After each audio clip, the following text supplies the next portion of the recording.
Shalom, family, and welcome to True Gospel Talk. In Revelation chapters 2 and 3, Yeshua gives messages to 7 real churches.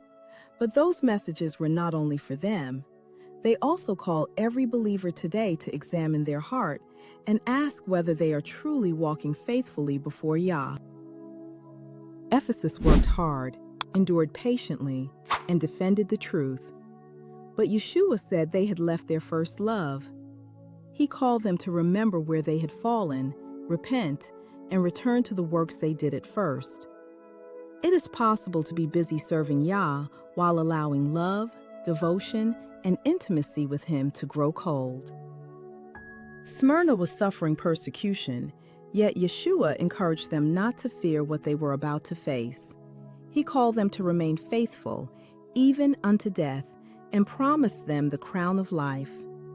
Their circumstances were painful, but their faithfulness was precious in His sight.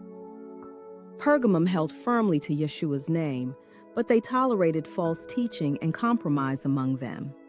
Yeshua called them to repent. Remaining faithful in some areas does not excuse us from allowing error in others. Yah calls His people to stand fully on His truth without blending it with deception. Thyatira was known for love, faith, service, and perseverance. Yet they allowed deception and immorality to spread among them. Yeshua warned them to turn back while there was still time. Love and service must be joined with discernment, truth, and obedience. Sardis had a reputation for being spiritually alive, but Yeshua said they were dead. He told them, "Wake up, strengthen what remains." Outward appearance can impress people, but Yah sees the true condition of the heart. A strong reputation cannot replace genuine spiritual life. Philadelphia had little strength, yet they remained faithful to Yah's word and did not deny Yeshua's name.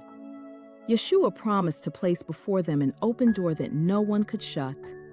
Their power did not come from status or influence. It came from obedience and perseverance. Laodicea was neither hot nor cold. They believed they were rich and needed nothing, but Yeshua said they were spiritually poor, blind, and naked. He lovingly called them to repent and invited anyone willing to open the door and let Him in.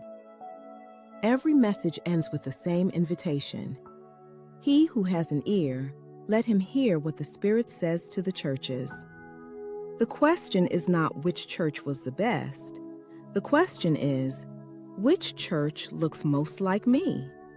Today is the day to repent, remain faithful, and follow Yah with your whole heart. Grace and peace to you all. Shalom.